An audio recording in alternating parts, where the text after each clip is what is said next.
Good morning, students. Welcome to Mother's Public School. Students, we often use incorrect form of verbs in our oral conversation and written English. This makes it important for us to learn tenses.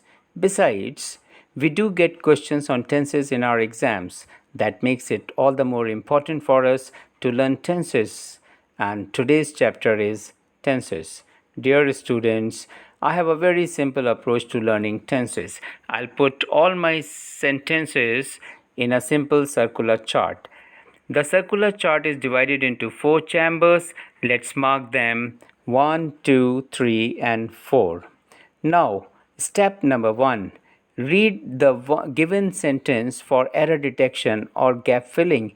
If your sentence carries will or shall, put that sentence in chamber 3. But if it doesn't carry will or shall, you can put it either in 1 or 2 depending on whether it carries verb in the ing form or non-ing form. If it carries a verb in ing form, put it there in the second chamber, and if it carries in a verb in non-ing form, put it in chamber number 1. Right. Back to chamber 3. Chamber 3 carries will sentences with will or shall. Look at the sentence once again. Your sentence may be either a period sentence or a non-period sentence, depending on whether it carries a period word or not. A period word, well, that's very simple. For, since, till, until, by, to and from and to, through, and there can be a couple of other such period words. So if your sentence carries a period word, it's a period sentence, and if it doesn't carry a period word, it's a non-period sentence. Well, if your sentence is a period sentence, you must use have, will have, and if it doesn't carry a period word, that is, it's not a period sentence, do not use have, it's just will or just shall. Let me just give you an example here.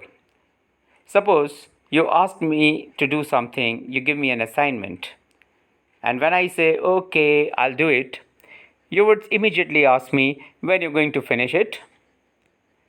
And my answer is, I will finish it by Saturday.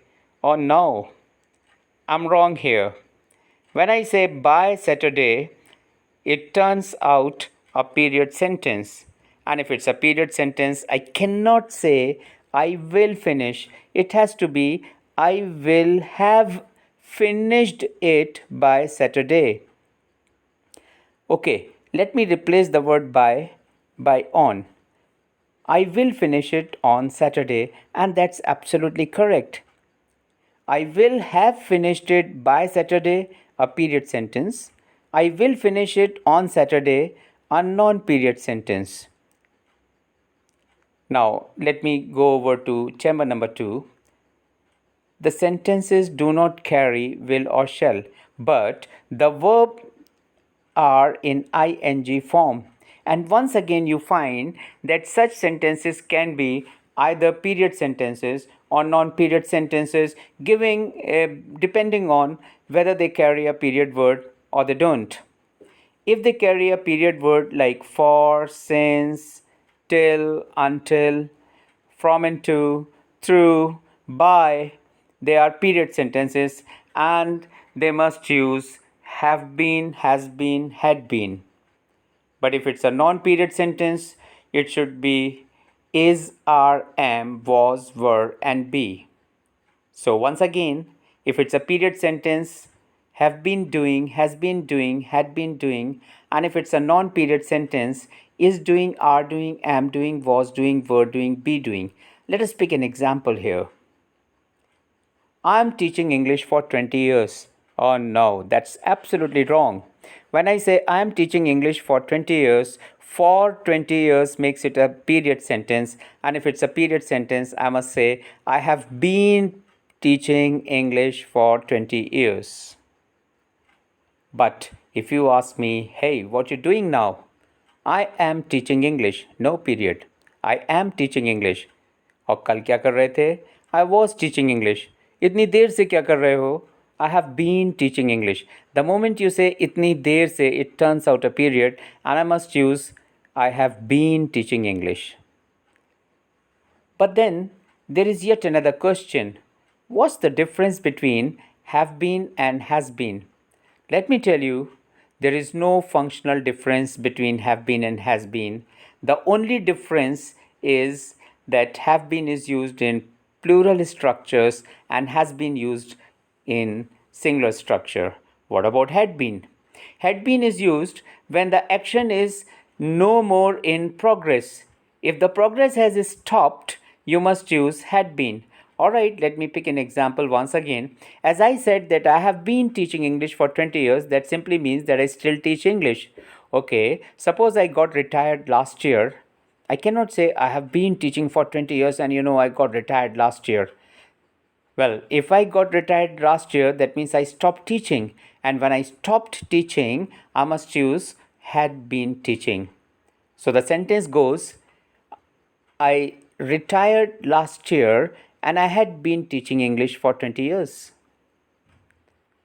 Alright, back to Chamber 1. Chamber 1 carries sentences with verb in a non-ing form. Do, did, done, have done, has done, had done. Alright, so these type of sentences can be further classified as sentences with an action at a point of time, sentences with an action before a point of time, and sentences with an action without a point of time. Well, what do you mean by at a point of time? 7 in the morning, it's a point of time. Yesterday, it's a point of time. 2006, it's a point of time. 16th century, it's a point of time. And whenever you have a sentence with action at a point of time, you must use second form of the verb. But if your sentence carries an action before a point of time, before a point of time, what does it actually mean? Simple. आने से पहले, जाने से पहले, उठने से पहले, सोने से पहले, 2 बजे से पहले, 2007 से पहले. Well, in all such cases, you have an action before a point of time, and in such cases, you must use had plus third form. Finally, coming down to the third part of it, without a point. Sometimes you talk of an action, but you don't mention a point of time. And in all such cases, you must use either have plus third form or has plus third form, depending on whether your sentence is plural or singular. Let me now pick an example to make all these three more clear to you. I ate breakfast at 7 in the morning. Eat, ate, eaten. Well, what did I say? I said I ate breakfast at 7 in the morning. Now 7 in the morning is a point of time and I must use second form of the verb, and that's what I did. I said I ate breakfast at 7 in the morning. Actually, I ate breakfast before coming to class. Oh no, that's wrong. When I say before coming to class, I have my action before a point of time, before coming to class. And in that case, I ought to say I had eaten breakfast before coming to class. Had plus third form. But if I want to tell you that मैंने breakfast खाया, but ये नहीं बताता कि कब. I have eaten breakfast. No point of time. Finally, coming over to the fourth chamber, the chamber in the middle, that is simple present tense. Okay, don't have to bother much about that. हम जो कुछ करते हैं और जो होता है उसे हम simple present tense में बताते हैं. I teach English. Yes, that's what I do. Sun rises in the east. Yes, that's how it happens. So whenever you talk of something that you do or people do or something that happens, you must use simple present tense. Generally, in your questions, simple present tense is marked by use of certain words like daily, usually, occasionally, sometimes, and so on.